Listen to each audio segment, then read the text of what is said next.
Bonjour les cinquièmes, j'espère que vous allez bien. On se retrouve donc pour une nouvelle vidéo, c'est reparti, pour vous expliquer le sujet du coup en distanciel que vous devrez me rendre le 30 avril.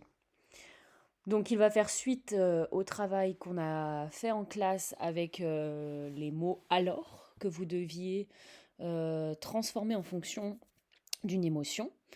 Donc je vais vous demander pour ce travail en distanciel euh, de choisir deux émotions qui s'opposeront dans votre travail sur deux feuilles A4.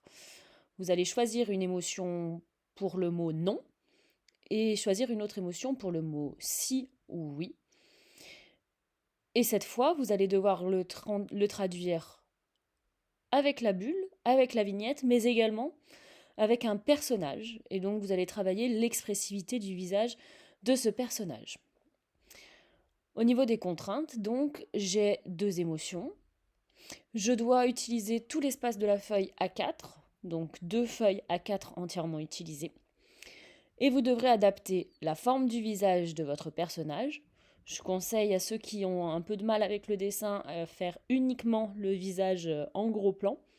Il y a également une aide dans ce Geniali pour vous aider à faire les visages. Ceux qui sont plus à l'aise avec le dessin, vous pouvez également réaliser le corps. Vous pouvez modifier, adapter la coupe de cheveux, les accessoires, les vêtements, etc. de votre personnage pour traduire cette émotion. Vous allez, comme la semaine dernière en présentiel, modifier la forme de la feuille, donc qui sera la vignette, modifier la bulle, modifier le lettrage, la façon d'écrire, et également modifier le fond de la feuille, couleur, motif, symbole, en fonction de l'émotion choisie. Par exemple, ici vous avez ce personnage qui traduit bien l'émotion de la colère, la bulle, le mot, et autour la feuille qui a changé de forme pour traduire la colère. Donc deux feuilles, deux émotions qui se répondent. Ici donc, vous allez avoir des aides pour le personnage. Le personnage, il peut être humain, il peut être animal, ça peut être un objet, ça peut être une créature, il peut être dans plusieurs styles différents, manga, réaliste. C'est vous qui voyez. Je vous ai mis ici un petit tutoriel pour ceux qui ont vraiment du mal pour pouvoir faire les étapes d'un personnage. Et ici, donc, vous avez le dossier d'aide quand vous vous connectez à laclasse.com. Et donc, vous retrouvez ici plusieurs aides pour faire vos visages. Ok. Hop. Aide pour faire la bulle. Donc, je vous ai mis quelques petites aides ici en fonction de plusieurs émotions. N'hésitez pas non plus à chercher sur internet des types de bulles, des types de vignettes. Attention, ne recopiez pas n'importe quoi. Il faut bien que ça corresponde aux émotions que vous avez choisies. Au niveau de l'agencement et des émotions, euh, je vous conseille, comme vous devez utiliser entièrement vos deux feuilles, de laisser à peu près la même place pour le personnage et pour la bulle. Ça sera plus simple du coup d'utiliser tout l'espace. Au niveau des émotions, je vous ai fait une liste ici. Vous pouvez en choisir d'autres également si vous avez d'autres idées, mais faites attention que ça se reconnaisse bien et qu'on ne se trompe pas dans l'émotion que vous avez choisie. Pour l'évaluation, deux critères qui seront évalués, l'organisation et l'autonomie dans votre travail. Est-ce que le travail est rendu, appliqué, il respecte les consignes? J'ai bien deux travaux, j'ai bien utilisé tout l'espace et j'ai bien un personnage plus une bulle travaillée. Et en deuxième compétence, l'expressivité et les respects du code de la bande dessinée. Je reconnais parfaitement l'émotion du non, l'émotion du si. J'ai varié mes deux représentations. J'ai à chaque fois personnage expressif, vignette modifiée, bulle et embrayeur. Faites bien attention, hein, l'embrayeur, je rappelle, c'est la petite virgule qui nous permet de savoir qui est en train de parler. Et un lettrage expressif.